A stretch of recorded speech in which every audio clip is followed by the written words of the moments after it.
समृद्धि से भरे एक राज्य में राजा वीरेंद्र का शासन था। राजा अपनी बुद्धिमानी, दयालुता और न्यायप्रियता के लिए दूर दूर तक प्रसिद्ध थे। उनकी प्रजा उनसे अत्यधिक प्रेम करती थी और उनके राज्य में सुख, शांति और खुशहाली थी।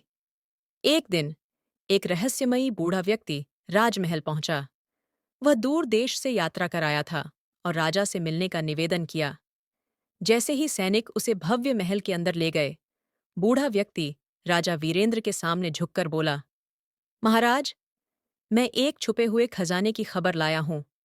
ऐसा खजाना जो आपके राज्य को अपार संपत्ति दे सकता है। राजा ने ध्यान से सुना, परंतु सावधानी बरती। और बताओ, राजा ने शांत और दृढ़ आवाज में कहा। बूढ़ा व्यक्ति आगे बोला, यह खजाना छायाओं की घाटी में गहराई से दबा हुआ है, जहां कोई मनुष्य कभी नहीं गया। ऐसा कहा जाता है कि केवल एक समझदार और साहसी शासक ही इस घाटी के रहस्यों को सुलझा सकता है और खजाना पा सकता है। राजा वीरेंद्र कुछ समय तक सोचते रहे। छायाओं की घाटी खतरनाक स्थान के रूप में जानी जाती थी, जहां छिपी हुई फंदे और जंगली जानवर होते थे। लेकिन राजा जानते थे कि ऐसा खजाना उनके लोगों के लिए कितना फायदेमंद हो सकता है। कुछ क्षण के बाद राजा बोले, मैं स्वयं उस घाटी में जाऊंगा, लेकिन मैं यह खजाना धन के लिए नहीं, बल्कि अपनी प्रजा की समृद्धि के लिए खोजूंगा। अगले दिन राजा अपने विश्वसनीय सलाहकार राघव और कुछ सैनिकों के साथ घाटी की ओर निकल पड़े। जैसे ही वे घाटी के करीब पहुंचे, एक गहरी धुंध ने उन्हें घेर लिया, जिससे देखना मुश्किल हो गया। पेड़ जैसे उनके चारों ओर सिमटने लगे और रास्ता खतरनाक हो गया। अचानक झाड़ियों में कुछ सरसराहट हुई। सैनिकों ने अपनी तलवारें निकाल लीं, अपने राजा की रक्षा के लिए तैयार हो गए। लेकिन जैसे ही सरसराहट तेज हुई, राजा वीरेंद्र ने हाथ उठाकर उन्हें रुकने का संकेत दिया। ठहरो, उन्होंने धीरे से कहा। देखते हैं, ये क्या है? झाड़ियों से एक छोटा, डरा हुआ हिरण निकला। राजा ने धीरे से मुस्कुराते हुए हिरण की ओर कदम बढ़ाए। डरो मत, उन्होंने कोमल आवाज में कहा। हम तुम्हें कोई हानि नहीं पहुंचाएंगे। हिरण राजा की दयालुता को समझते हुए उनके हाथ पर नाक रगड़कर वापस जंगल में चला गया। राघव ने राजा की ओर प्रशंसा भरी नजरों से देखा। महाराज, उन्होंने कहा, आपकी बुद्धिमानी और दयालुता ही आपको सच्चा नेता बनाती है। अपनी यात्रा जारी रखते हुए उन्होंने और भी चुनौतियों का सामना किया, उग्र नदियों, ऊंची चट्टानों और गहरे खड्डों का।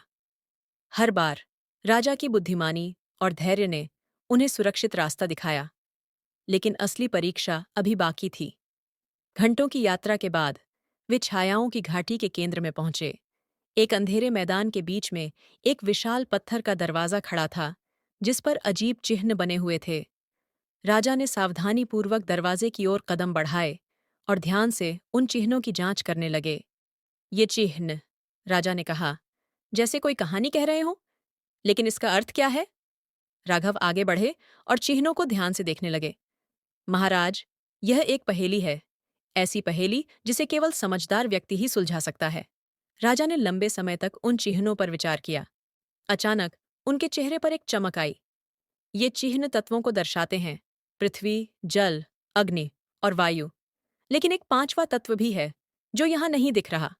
वह तत्व है समय। ये कहकर राजा ने पत्थर के दरवाजे के केंद्र में हाथ रखा। धीरे धीरे दरवाजा चरमराते हुए खुलने लगा और उनके सामने जमीन के नीचे जाने वाली सीढ़ियां दिखाई दीं। वे धीरे धीरे सीढ़ियों से नीचे उतरे और टॉर्च की रोशनी में ठंडे पत्थरों की दीवारें चमकने लगीं। सीढ़ियों के अंत में वे एक विशाल कक्ष में पहुंचे, जो सोने, रत्नों और अमूल्य वस्तुओं से भरा हुआ था।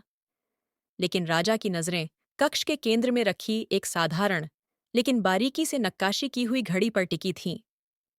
उन्होंने सावधानी से उस घड़ी को उठाया और उसे हाथों में घुमाते हुए बोले, ये है असली खजाना, समय का उपहार। राघव ने आश्चर्य से पूछा, महाराज, लेकिन समय कैसे खजाना हो सकता है?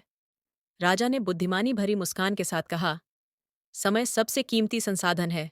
इसे खरीदा या बेचा नहीं जा सकता, और एक बार चला गया तो फिर कभी वापस नहीं आता। इस घड़ी के साथ हम अपने राज्य के हर पल का सही उपयोग सुनिश्चित करेंगे, और यह हमारे लोगों के लाभ के लिए होगा।